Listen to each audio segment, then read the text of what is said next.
Hello बच्चों, आज पढ़ेंगे व्याकरण का संज्ञा पढ़ लिए थे। आज पढ़ेंगे सर्वनाम, जो कि हर एग्जाम के लिए जरूरी है। क्लास 10th में भी हर एक एग्जाम के लिए अगर व्याकरण आपको समझना है तो हर एक टॉपिक अच्छा से पढ़ना होगा। क्लास 10 में तो इसका बहुत अच्छा उदाहरण है, जो कि इसमें लगभग 40 से 50 नंबर तक व्याकरण से आता है। इसलिए व्याकरण को ध्यान में रखें और अच्छे से पढ़ें। 11th में भी है, 12th में भी है। 12th में भी अच्छा व्याकरण पूछा जाता है हिंदी से। चलिए देखते हैं व्याकरण में सर्वनाम। संज्ञा पढ़े होंगे और अच्छा से पढ़े होंगे, संज्ञा के बारे में अच्छा से जानते भी होंगे। सर्वनाम नहीं जानते, अगर अच्छा से नहीं जानते तो क्लास जाकर देख सकते हैं। लोड है क्लास पे, अमित रंजन क्लासेस पे। चैनल को सब्सक्राइब करिए और वीडियो को लाइक करते जाइए और आगे क्लास में जो आता है उसको देखिए और उसको बनाइए और कॉपी में लिखिए और अच्छा नंबर से पास करिए। अगला देखिए क्या है सर्वनाम। सर्वनाम जो शब्द किसी भी संज्ञा के बदले में आता है उसे क्या कहेंगे? सर्वनाम कहेंगे। जो शब्द अगर जिसे राम खाता है या वह खाता है, वह किसके लिए आया? राम के लिए। राम वह क्या हो गया? सर्वनाम। देखिए सर्वनाम किसमें, सर्वनाम उस विकारी शब्द को कहते हैं पूर्वापर संबंध से किसी भी संज्ञा के बदले में आता है। जो शब्द किसी भी संज्ञा के बदले में आएगा उसे क्या कहेंगे? सर्वनाम कहेंगे। जैसे मैं, हम, तुम, वह, यह इत्यादि। सर्वनाम मतलब सर्व मतलब सब। सर्व तो क्या होता है? सब नामों, संज्ञाओं। तो सब संज्ञाओं के बदले में जो शब्द आता है, सब संज्ञाओं के बदले में जो शब्द आएगा उसे क्या कहेंगे? सर्वनाम कहेंगे। सब संज्ञाओं के बदले में जो शब्द आएगा उसे सर्वनाम कहेंगे। हिंदी में कुल 11 सर्वनाम है। कितना सर्वनाम है? 11।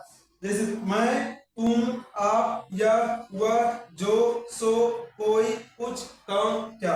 हिंदी में कितने सर्वनाम है? 11 सर्वनाम है।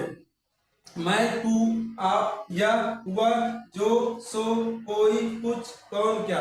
सर्वनाम किसे कहते हैं? जो शब्द किसी भी संज्ञा के बदले में आता है उसे सर्वनाम कहते हैं।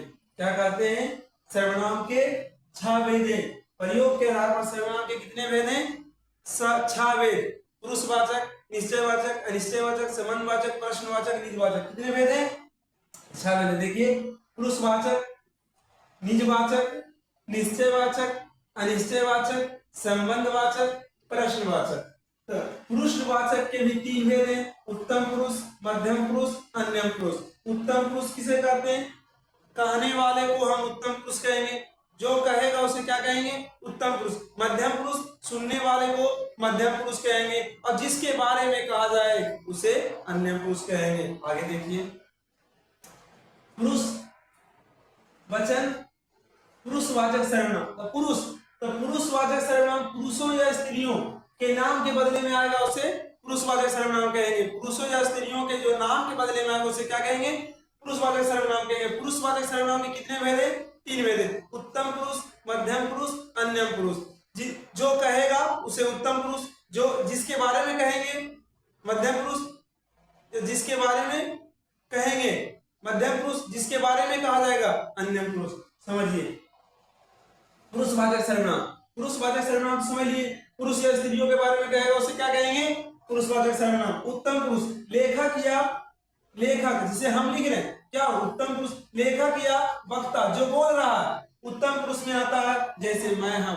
लेखक या वक्ता किसमें आता है? उत्तम पुरुष में आता है। मध्यम पुरुष पाठक जो पढ़ने वाला है, आप पढ़ रहे हैं बैठ के, जो क्लास कर रहा है उसे श्रोता या सुनने वाला से प्रवचन होता है। तब बोलने वाला कौन होगा? जो प्रवचन कर रहा है उत्तम पुरुष। जो प्रवचन श्रोता सुन रहे हैं वो मध्यम पुरुष। मध्यम पुरुष में आता है। समझे कि नहीं? श्रोता क्या होगा? प्रवचन करने वाला। क्या हो जाएगा? उत्तम पुरुष। सुनने वाला मध्यम पुरुष। और जैसे अन्य पुरुष लेखक और श्रोता को छोड़कर अन्य लोग आते हैं, जैसे वह, वे। या इसमें समझिए अन्य पुरुष में जैसे किसी तीसरे के बारे में कहा जाए उसे क्या कहेंगे? जैसे आप दोनों व्यक्ति बात करें, वह कौन है जो जा रहा है? तब किसके बारे में? जब आप किसी से बोल रहे हैं और किसी के बारे में बोल रहे हैं तो वो कैसा पुरुष हो जाएगा? अन्य पुरुष, जिसके बारे में कहा जाए।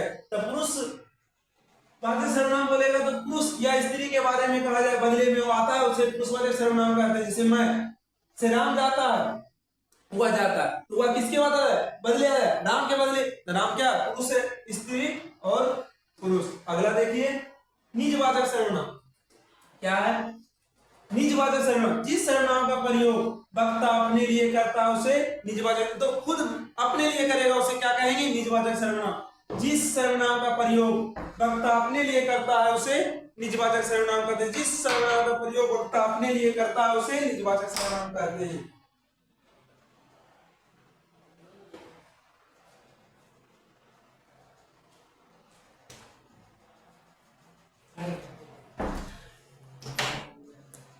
जिस सर्वनाम का प्रयोग वक्ता अपने लिए करता है उसे क्या कहते हैं? निजवाचक सर्वनाम कहते हैं। जैसे आप स्वयं अपने लिए करेगा तो उसे क्या कहेंगे? निजवाचक सर्वनाम। जैसे मैं आप वही से आया हूं, मैं आप वही कार्य कर रहे हैं, दोनों अपने लिए। आप भला तो जग भला, मैं आप ही चला जाऊंगा।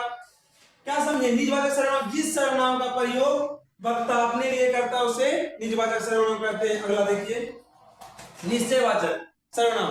निश्चय समझते हैं निश्चित व्यक्ति या वस्तु का बोध हो। जिससे निश्चित व्यक्ति या वस्तु का बोध हो उसे निश्चयवाचक सर्वनाम कहते हैं। जिससे निश्चित व्यक्ति या वस्तु का बोध हो उसे निश्चयवाचक सर्वनाम कहते हैं। जैसे यह, वह, ये, वे, आप आदि।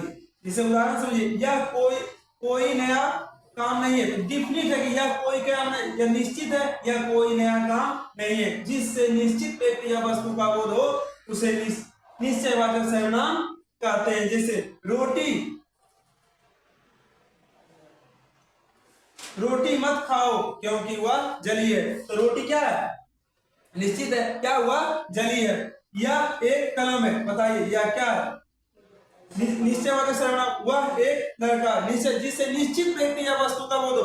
रोटी क्यों नहीं खाइएगा? क्योंकि वह जली है। यह कोई नया काम नहीं, यह जो काम है कोई नया काम नहीं है। अरे निश्चयवाचक सर्वनाम। अगला है वो निश्चयवाचक सर्वनाम। क्या? निश्चय, जिससे कोई निश्चित व्यक्ति या वस्तु का बोध नहीं हो उसे क्या कहेंगे? वो निश्चयवाचक सर्वनाम। जिससे किसी निश्चित व्यक्ति या वस्तु का बोध नहीं हो उसे क्या कहेंगे? वो निश्चयवाचक सर्वनाम। वो निश्चयवाचक सर्वनाम। जैसे कोई कुछ बोलेगा, कोई आया, जो आपसे मिलने को कोई आया, तो कोई क्या है उसको हम नहीं पता, कोई है। इसमें क्या होगा? ऐसा न हो कि कोई आ जाए। कोई आप चोरी कर रहे हैं, ऐसा न हो कि कोई आएगा या नहीं आएगा पता है नहीं? तो ऐसा कोई निश्चित नहीं है। उसने कुछ नहीं किया। किसने? उसने कुछ, मतलब कि कुछ नहीं, मतलब कुछ नहीं, मतलब क्या? कुछ नहीं किया, कोई निश्चित नहीं है। कुछ खाकर ही बाहर निकलेगा, क्या खाएगा ये पता है नहीं? अगला देखिए, कोई आया, ये भी पता नहीं, कौन आया ये पता नहीं है। अगला है संबंधवाचक। क्या? जिससे एक दूसरे से संबंध स्थापित हो। क्या? जिससे एक दूसरे से क्या स्थापित हो? संबंध स्थापित हो उसे क्या कहेंगे? उसे क्या कहेंगे? संबंधवाचक। जिस सर्वनाम से वाक्य में किसी दूसरे सर्वनाम से संबंध स्थापित किया जाए उसे संबंधवाचक सर्वनाम कहेंगे। जिससे एक दूसरे से संबंध स्थापित हो उसे क्या कहेंगे? संबंधवाचक सर्वनाम कहेंगे। जिसे उदाहरण देखिए, वह कौन है जो फरार हो रहा है? जो क्या संबंध बता रहा है? वह कौन है जो फरार हो रहा है? वह जो नो करे सो थोड़ा, वह जो नो करे सो थोड़ा,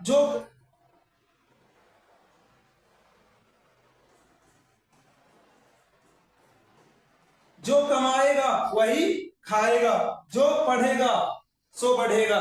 समझे? आगे देखिए, संबंधवाचक सर्वनाम अंतिम जो है प्रश्नवाचक सर्वनाम। जिससे किसी से हम प्रश्न पूछते हैं तो वो किस सर्वनाम में आएगा? प्रश्नवाचक सर्वनाम में। जैसे प्रश्न करने के लिए जिन सर्वनामों का प्रयोग होता है उसे क्या कहेंगे? प्रश्नवाचक सर्वनाम कहेंगे। जैसे कौन, क्या से उदाहरण समझिए, कौन आता है, तो कौन क्या? प्रश्नवाचक। तुम क्या खा रहे हो? तुमसे प्रश्न, क्या आप खा रहे हैं? कौन खा रहा है, तो कौन वहां पर जो बैठा है खा रहा है। आप क्या करते हैं? सब क्या है? प्रश्नवाचक सर्वनाम। सर्वनाम देख लीजिए, सर्वनाम किसे कहते हैं? जो शब्द किसी भी संज्ञा के बदले में आता है उसे सर्वनाम कहते हैं। सर्वनाम में कितने भेद है? तो 6 भेद है। पुरुषवाचक, निश्चयवाचक, अनिश्चयवाचक, संबंधवाचक, प्रश्नवाचक, निजवाचक। पुरुषवाचक के 3 भेद है, उत्तम पुरुष, मध्यम पुरुष, अन्य पुरुष। आज तक इतना ही, मिलते हैं अगले क्लास में। व्याकरण पढ़ते रहिए, देखते रहिए, समझते रहिए।